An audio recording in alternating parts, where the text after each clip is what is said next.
जय श्री श्याम दोस्तों, आपका एक बार फिर से स्वागत है मेरे से यूट्यूब चैनल में। तो फ्रेंड्स, आशा करता हूँ कि आप सभी अपने अपने घरों में अच्छे होंगे। अभी पिछले कल के ही वीडियो में मैंने आपसे बात शेयर की थी कि आप गौ सेवा में ज़रूर योगदान दीजिएगा। आप हर महीने हमारी गौशाला में आइए और गुड़, चोकर, फीड इत्यादि का दान ज़रूर करें। इसके साथ साथ अभी हम यहाँ पे नए गौशेड का निर्माण करने जा रहे हैं, तो उसके लिए भी आप ज़्यादा से ज़्यादा संख्या में हमारी हेल्प करें। तो मैंने अभी परसों जो वीडियो बनाया था उसमें भी मैंने शेयर किया था कि वहाँ का वीडियो कि हमारा कितना बन के तैयार हो चुका है और अभी अधूरा है, तो उसे बनने में हमें काफ़ी टाइम लग जाएगा क्योंकि हमारे पास धनराशि अभी नहीं है। तो इसीलिए हम आपसे यही निवेदन करेंगे कि आप गौ सेवा की मुहिम में हमारा सहयोग ज़रूर करें और जो आपसे बन पड़ता है ज़रूर मदद कीजिए, क्योंकि हमारे पास अब गौवंशों को रखने के लिए जगह नहीं है। हमारी जो छोटे 2-3 शेड है वो पूरे भर चुके हैं।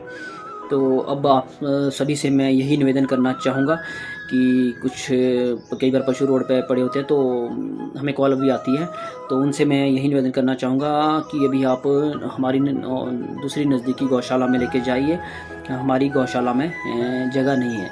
हमारी गौशाला में जो कैपेसिटी है अभी पूरी भर चुकी है, क्योंकि आजकल गर्मियों में वैसे भी पशु कम ही आते हैं। सर्दियों में तो हमारी गौशाला में 70 तक हमने उसमें एडजस्ट कर लिए थे, जबकि उसमें जगह लगभग 60 के 55-60 ही आ सकते हैं अगर ठीक पशु होंगे, बड़े पशु होंगे।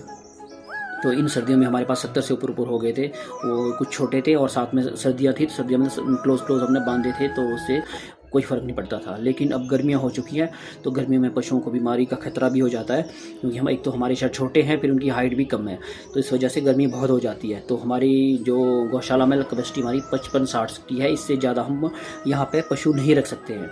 तो हम यही निवेदन करना चाहेंगे कि कहीं आपके आसपास रोड में कोई पशु दिखते हैं तो आप अपनी नज़दीकी गौशाला में लेके जाइए। अभी हमारी गौशाला में तो यहाँ पे जगह नहीं है। और इसके साथ साथ एक मैसेज और भी मैं आपसे शेयर करना चाहूँगा। अभी पिछले कल ही हमें एक पत्र प्राप्त हुआ है पशुपालन विभाग द्वारा, तो उसमें हमें स्पष्ट रूप से ये बताया गया है कि कोई भी गौशाला पशुपालकों से पालतू पशु गौशाला में ना लें। तो वैसे तो हम यहाँ लेने से मना ही करते हैं, क्योंकि हमारे पास गौशाला में जगह है ही नहीं। क्योंकि सर्दियों में हमारे पास 30-35 पशु आ गए थे नारकंडा साइड से। वो वहाँ से कुछ ओडी से आए थे, कुछ कचीन घाटी से, तो वहाँ से रेस्क्यू किए थे। तो उसके बाद हमारी गौशाला की वैकेंसी वो जो फुल हो चुकी थी, तो यहाँ पे कोई भी रखने की जगह वैसे तो है ही नहीं। फिर भी मैं एक मैसेज आपसे यही शेयर करना चाहूँगा, जो भी पशुपालक है, कि कृपया करके अपने पशु आप ना रोड पे छोड़े और ना ही किसी भी गौशाला में लेके ना आए, क्योंकि सभी गौशाला को ये निर्देश दिए गए हैं कि पशुपालकों से कोई भी पशु ना लें, क्योंकि वैसे भी सरकार पशुपालकों को कई प्रकार की योजनाएं दे रही है। KCC है, और भी कई योजनाएं हैं वो दे रही है। तो वो पशुओं की देखभाल खुद से ही करें। और जो हमारी गौशाला है, कोई भी गौशाला है, तो गौशाला में सिर्फ बीमार, बूढ़े और जो रोड पे बेसहारा गौवंश होते हैं उनको ही सहारा दिया जाता है। तो इसीलिए हम उन्हीं पशुओं को एक्सेप्ट करते हैं जो बूढ़े होते हैं और जो लाचार होते हैं, किसी एक्सीडेंटली या कहीं रोड पे पड़े हुए, तो उस तरह के पशु तो हम एक्सेप्ट कर लेते हैं। लेकिन जो किसी का दुधारू पशु है वो खुद नहीं रखना चाहता है और गौशाला में छोड़ना चाहता है, उसके लिए हम स्पष्ट रूप से मना करते हैं। तो आज हमें ये निर्देश भी प्राप्त हो चुके हैं, तो उसका पत्र मेरे पास है। तो अगर किसी को इस पर शंका है तो हमसे बात कर सकता है, तो मैं उन्हें वो पत्र दिखा दूंगा। तो इसलिए सबसे यही निवेदन है कि आप अपने दुधारू पशुओं को ना ही रोड पे छोड़े और ना ही किसी भी गौशाला में, क्योंकि गौशाला वैसे आपको मना ही करेगी। नहीं तो लोग ये कहते हैं कि कई स्थानीय लोग ऐसे ही बोलते हैं, वो कहते हैं कि फिर गौशाला क्यों बनाएंगे ये अगर आप हमारे पशुओं को नहीं रखते हैं। तो मैं उनसे यही निवेदन करना चाहूँगा कि कोई भी गौशाला है वो पशुपालकों के गौवंशों को रखने के लिए नहीं बनाएंगी सरकार द्वारा।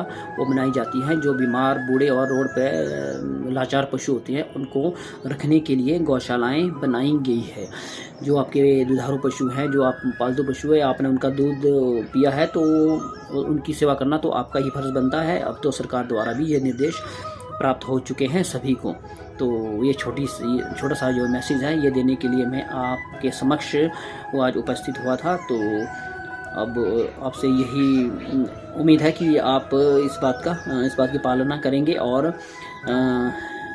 अपने पशुओं की खुद से ही देखभाल करेंगे। वैसे गौ माता को हिंदू में माता का दर्जा भी दिया जाता है, तो इसलिए ज़रूर गौ माता की सेवा कीजिए और श्याम जी की कृपा प्राप्त कीजिए। तो आपसे मिलते हैं कल के वीडियो में, तब तक जय माता दी, जय श्री श्याम।